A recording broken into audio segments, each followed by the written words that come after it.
তারা কিন্তু ঐতিহাসিক ঘটনাগুলি বলি, কিন্তু সালটা বলতে পারি। ভারতবর্ষ বিভক্ত হয়েছিল কোন সালে হয়েছে এটা কিন্তু আমাদের জানা থাকতে হবে। অল ইন্ডিয়া মুসলিম লীগের লাহোর অধিবেশনে ব্রিটিশ ভারতকে বিভক্ত করে দুটি মুসলিম স্বাধীন রাষ্ট্র তৈরি করার যে প্রস্তাব গৃহীত হয়েছিল এটা আমরা সবাই জানি, কিন্তু কোন সালে হয়েছে? ঐতিহাসিক এই সালগুলি যদি আমাদের জানা না থাকে তাহলে আমাদের বক্তব্যের গুরুত্ব কমে যায়। অ্যাডভোকেট পি কেরককে আমি অনেক আগে থেকে জানি, যখন উনি ছাত্র ছিলেন তখন থেকেই চিনি, যখন উনি ল ডিপার্টমেন্টে ভর্তি হয়েছেন তখন থেকেও জানি, আজও জানি। তার মধ্যে একটা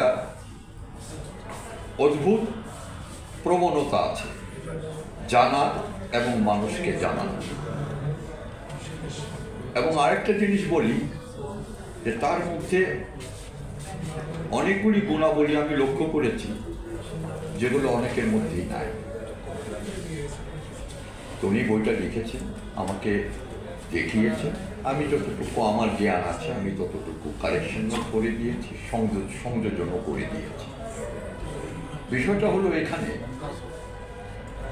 যে পূর্ববর্তী অনেক বক্তাই বলে গেছে যে আমরা এখন এত বেশি জীবনমুখী হয়ে গেছি এবং আমাদের জীবন পরিচালনার জন্য সময় আমাদের হাতে এত বেশি কম যে আমরা এখন বই পড়তে চাই না।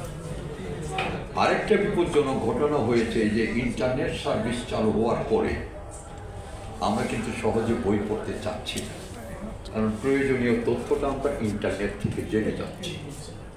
কিন্তু বইয়ের একটা গুরুত্ব অতীতকালেও ছিল, আজকেও আছে, ভবিষ্যতেও থাকবে। এবং লাইব্রেরির উপরে রবীন্দ্রনাথের একটা লেখা আছে, লাইব্রেরির গুরুত্ব। তো আমাদের এখানে অনেকেরই ব্যক্তিগত লাইব্রেরি ছিল, আজকে এটা পাই না। পশ্চিমবঙ্গের সঙ্গে আমাদের যতই পার্থক্য থাকুক না কেন, এই কথাটা স্বীকার করতে হয় যে পশ্চিমবঙ্গের বাঙালি হিন্দুরা পূর্ব বাংলাদেশের বাঙালি মুসলমানদের চেয়ে অনেক বেশি পড়ে। তারা একবেলা খাবার না খেয়ে সে টাকা দিয়ে একটা ভালো বই কিনে তাদের সংগ্রহে রাখে। সহ অনুষ্ঠানের সম্মানিত সবাইকে সশ্রদ্ধ সালাম শুভেচ্ছা জানিয়ে আমি কিছু কথা বলবো। ইতিহাসের সাক্ষী এখানে মঞ্চে আছেন আমাদের তরুণ রাজনীতিবিদ গোলাম মোস্তফা ভূঁইয়া, তরুণ না আমাদের তরুণ স্কলার ভাই, সভাপতি আমাদের আতিক ভাই আছেন, আরো যারা নুরুল আলম ভাই আছেন, সবাইকে শুভেচ্ছা এবং লেখক আব্দুর রব ভাইকে শুভেচ্ছা জানিয়ে আমি অল্প কিছু কথা বলবো। অল্প কথায় বেশি প্রকাশ করতে পারাই পাণ্ডিত্য, বেশি কথায় অল্প প্রকাশ জ্ঞানে তাহার, বেশি কথায় অল্প প্রকাশ জ্ঞানে তাহার, অল্প কথায় বেশি প্রকাশ বলি গেল আমার এটা আমি একটা ইয়ের বাণী করেছি, অল্প কথায় বেশি প্রকাশ করতে পারায় পাণ্ডিত্য, বেশি কথায় অল্প প্রকাশ জ্ঞানে তাহার অন্ধত্ব। মেগা বেকিং ভিভিলিয়ান মেগা বিকল, বড় বই বড় আবর্জনা বলেছেন কে? এরিস্টটল বলেছেন। বড় বই বড় আবর্জনা, এটা বলে না মানুষ। কোরআন শরীফের মধ্যে পৃথিবীর এমন জ্ঞান নাই যেটা দেওয়া যায়, ইতিহাস, দর্শন, বিজ্ঞান, সাহিত্য তত্ত্ব, জ্ঞান তত্ত্ব, যুক্তি সবকিছু আছে, কিন্তু কোরআন শরীফটা কত বড়? 114 কিছু বেশি বড় না। আপনি দেখেন মহাগ্রন্থগুলো প্রায় একই অবস্থা, বড় বড় কেতাব লিখতে কোনো কাজ নেই, অল্প কথায় বেশি প্রকাশ করতে। এই জন্য এরিস্টটল বলেছিলেন মেগা ভিভিলিয়ান মেগা বিকল, বড় বই বড় আবর্জনা। এখানে পি.কে. আব্দুর রব সাহেব এই আলোচনা সৃষ্টি করেননি, তিনি ভারতবর্ষের ইতিহাসের সাক্ষী, ভারতবর্ষের কিছু তথ্য দিয়েছেন ডায়েরি আকার। মোস্তফা বলেছেন ডায়েরি আকারে না, ডায়েরি হলে তো প্রতিদিন ধারাবাহিকতা মেনটি হবে। তিনি 712 খ্রিস্টাব্দ থেকে লিখেছেন, যেখানে একজন মহাবীর আরব বীর ভারতবর্ষ জয় করে 712 খ্রিস্টাব্দে ভারতবাসীকে সিন্ধু বিজয়ের মাধ্যমে যে মহাবিপ্লবের যে মহাবিজয়ের যে মহা মুক্তির বাণী জাতিকে দিয়েছেন ভারতবাসীকে, সেই দিনটি স্মরণ করে তিনি এই বইটিকে ধন্য করেছেন। এই জন্য পি.কে. আব্দুর রব ভাইকে ধন্যবাদ জানাই। পৃথিবীর ইতিহাসে বড় কাজ যারা করেছে সব কিন্তু অ্যাডভোকেট। এখনকার আমাদের শ্রেষ্ঠ অ্যাডভোকেট না, কিন্তু তখনকার বড় বড় ভালো মানে এখন আমাদের হাইকোর্টের সর্বোচ্চ জ্ঞানী অ্যাডভোকেট অনেক ভালো মানুষ আছে। বেশিরভাগ শ্রেষ্ঠ মাইন্ড করবেন না, আমাদের দুজন উকিল সাহেব আছে না, গাইল দেবেন। তরফ থেকে আমি এখানে বইটা নিয়ে কথা বলতে চাচ্ছি, বইটা সংক্ষিপ্ত উল্লেখ করতে চাচ্ছি। বইটার কলের পাঠটা অনেক বিস্তৃত, অনেক বড়, তা না। এখানে সুন্দর করে আমরা এভাবে ভাবতে পারি, ছোট ছোট বনেও বড় বড় গাছের জন্ম হয়। তো ঠিক তেমনই বইটার কলের পাঠ হয়তো ছোট, 96 পৃষ্ঠার একটি বই, কিন্তু ইতিহাস হচ্ছে এমন একটি জায়গা যেখানে নানা বাঁক, নানা ঘূর্ণন এবং নানা প্রেক্ষিতে অনেক জঞ্জাল তৈরি হয়। ফলে সেখান থেকে আপনি যে সঠিক দিক নির্দেশনা বা সঠিক ইতিহাসের সঠিক তথ্যগুলো আপনি খুঁজে পাবেন, সেই জন্য আপনার একটা গাইড বইয়ের মতো বা একটা দিক নির্দেশনা একটা বইয়ের মতো প্রয়োজন হতে পারে। ইতিহাসের সাক্ষী ঠিক তেমনই একটি বই। বইটির প্রচ্ছদ করেছেন নিমিক ব্যানার্জি। আমি চেষ্টা করছি বইয়ের ট্যাবের অংশ থেকে একটু পড়ে শোনাতে। যে জাতি নিজস্ব ইতিহাস জানে না এবং নির্মাণ করতে পারে না, তার চেয়ে দুর্ভাগ্য আর কেই বা। ইতিহাস তো সেই আঁকো যেখানে অঙ্কিত থাকে অস্তিত্ব আর ঐতিহ্যের ধারাবাহিকতা। মানুষ যখন তার অস্তিত্ব আর ঐতিহ্যকে ভুলে যায় এবং আরো ভুলের দিকে ধাবিত হয়, তখন অপেক্ষা করে গোলামীর শৃঙ্খল। নিশ্চিত সেখানে বাঁচার কোনো সার্থকতা নেই, আনন্দ নেই। তো অর্থাৎ এখানে ইতিহাস কেন প্রয়োজন হচ্ছে? ইতিহাস আমরা বর্তমান সময়ে একটি যুগ সন্ধিক্ষণে দাঁড়িয়ে আছি, নানা পরিবর্তনের যে মাহেন্দ্রক্ষণ, সে মাহেন্দ্রক্ষণে দাঁড়িয়ে আছি। আমাদের উপর চাপিয়ে দেওয়া হয়েছে একের পর এক মিথ্যা, জঞ্জাল এবং নানামুখী বিবর্তন, যেটা আদতে আমাদেরকে কখনোই জাতি হিসেবে বা জাতিসত্তার যে জায়গা, সেই জায়গা থেকে আমাদেরকে সঠিক অবস্থান খুঁজে পেতে আমরা বারবার ব্যর্থ হচ্ছি। ফলে আমাদের স্বাধীনতা পরবর্তী সময়ে আমরা সঠিকভাবে আমাদের জাতিসত্তার যে আঙ্গিক বা জাতিসত্তার যে রূপরেখা, সেগুলো আমরা তুলে ধরতে পারিনি, বা জাতি হিসেবে সেই যে অবস্থানে আমরা যাওয়ার কথা ছিল, সেই অবস্থানটা আমরা যেতে পারিনি। ইতিহাস ঠিক এজন্যই প্রয়োজন যে আমরা কোথায় যেতে চাই, কেন যেতে চাই, আমাদের লক্ষ্য কী ছিল, আমাদের উদ্দেশ্য কী ছিল। এবং এই জন্যই এই বইটি আমাদের জন্য একটি জরুরি একটি বই। আমি আমার বক্তব্য দীর্ঘায়িত করছি না। আমার বক্তব্যটা শেষ করব। প্রসঙ্গত উল্লেখ্য, এই বইটির ভূমিকা লিখেছেন জনাব আতিকুল ইসলাম।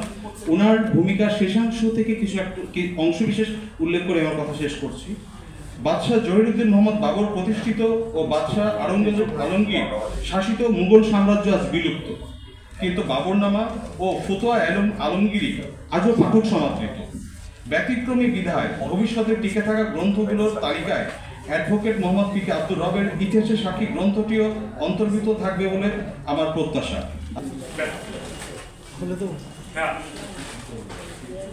ইতিহাসের চুম্বক তথ্যগুলো সার হিসেবে উনি সাজিয়েছেন। এই ধরনের বই গবেষণার জন্য খুবই প্রয়োজন। কোনো বই আমরা জানি যে আমরা বলতে পারি না যে একেবারে তার কোনো আলোচনা করা যায়।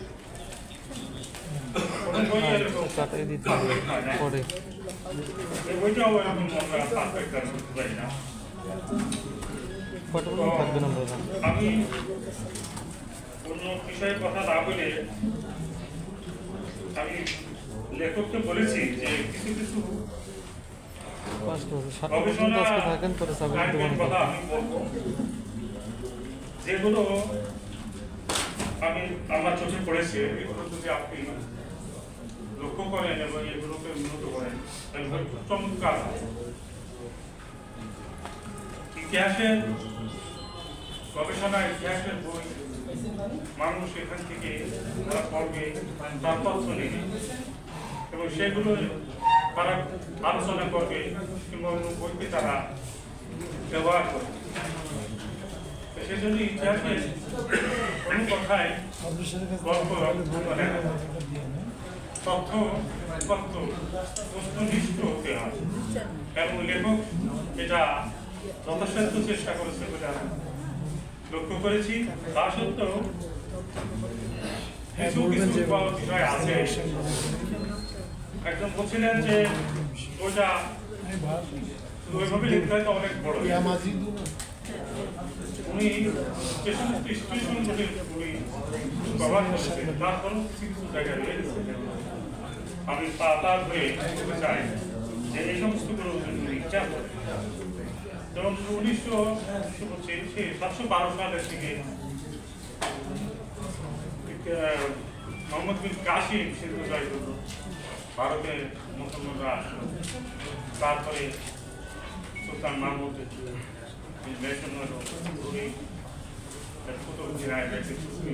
এগুলো মোটামুটি উনি গেছে।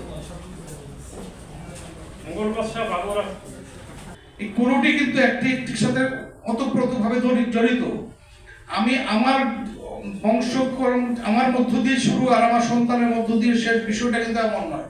আমি আমার পিতৃ পরিচয় জানতে হবে, আমার দাদার পরিচয় আমাকে জানতে হবে, আমাদের পূর্বপুরুষের পরিচয় আমাদের জানতে হবে। এটি যদি আমরা জানতে না পারি, এটি যদি আমাদের সন্তানরা জানতে না পারে, তাহলে পথভ্রষ্ট হয়। পথভ্রষ্ট হলে যে জাতির সন্তানেরা পথভ্রষ্ট, সে জাতির স্বাধীনতা, সার্বভৌমত্ব, জাতীয় আকাঙ্ক্ষা কিন্তু ঠিক থাকে না। যে আজকে যে প্রজন্ম দীর্ঘ অল্প সময়, আমি বলবো যে একবার জুলাই আগস্ট, এই স্বল্প সময়ের যে আন্দোলন, সেই আন্দোলনের মধ্য দিয়ে একটি ফ্যাসিবাদী শক্তির অবসান ঘটিয়েছে। যেটি আমি বলতে চাই যে দেখেন, রাজনীতিবিদরা কিন্তু গত 15 বছর যাবৎ আন্দোলন করছিল, কিন্তু সেই রাজনীতিবিদদের আন্দোলনের উপর জনগণের একচ্ছত্র আস্থা অর্জিত হয় নাই। কারণ আমরা রাজনীতিবিদরা গত 50 বছরে শুধু জাতিকে বিভক্ত করেছি, জাতীয় ঐক্য প্রতিষ্ঠিত করতে পারি নাই বলে আমাদের প্রজন্ম, আমাদের সন্তানরা আমাদের উপর আস্থা রাখতে পারে নাই। আস্থা রাখতে না পারার কারণে তারা নিজেদের হাতে নেতৃত্ব তুলে নিয়েছেন এবং সেই আন্দোলনের মধ্য দিয়ে বাংলাদেশের একটি ফ্যাসিবাদী শক্তির অবসান ঘটেছে। যে ফ্যাসিবাদী শক্তির নায়ক বাংলাদেশ ত্যাগ করতে বাধ্য হয়েছেন এক কাপড়। এটি কিন্তু আমাদের শিক্ষা গ্রহণ করতে হবে। আজকে বিজয়ের মধ্য দিয়ে আমরা যারা নতুন করে রাষ্ট্র ক্ষমতা যাওয়ার চিন্তা করছি, তাদেরকে কিন্তু এখান থেকে শিক্ষা গ্রহণ করতে হবে যে আমরা আসলে কি করতে চাই। আমরা কি ইতিহাসের পুনরাবৃত্তি করতে চাই কিনা? আমরা কি গত 15 বছরের দখল প্রক্রিয়া, 15 বছরের চাঁদাবাজি, 15 বছরের লুট, একই প্রক্রিয়া আমরা করতে চাই কিনা? আমরা কি আরেকটি স্বৈর শাসকের জন্ম দিতে চাই কিনা? এই বিষয়গুলি চিন্তা করেই কিন্তু রাষ্ট্র নির্মাণ করতে হবে। এটি একটি নতুন সুযোগ সৃষ্টি হয়েছে। বাংলাদেশ নামের এই স্বাধীন সার্বভৌম রাষ্ট্রের একটি নতুন সুযোগ সৃষ্টি হয়েছে, যে সুযোগের মধ্য দিয়ে রাষ্ট্র নির্মাণ করতে হবে এবং রাষ্ট্রের সংস্কার করতে হবে। রাষ্ট্র নির্মাণ এবং সংস্কার যদি আমরা সঠিকভাবে করতে পারি, তা রাষ্ট্র ক্ষমতায় যেই আসুক না কেন, কালকে বিএনপি আসতে পারে, পরশুদিন জামাত ইসলামী আসতে পারে, তারপরের দিন এবি পার্টি আসতে পারে, কিন্তু একটি সংস্কারের মধ্য দিয়ে যদি আমরা এই রাষ্ট্রকে রেখে যেতে পারি, তাহলে স্বৈরাচারের জন্ম হবে না, কোনো স্বৈর শাসকের জন্ম হবে না। আপনি আমেরিকা ইচ্ছা করলে একজন স্বৈর শাসকের কিন্তু জন্ম হতে পারবে না।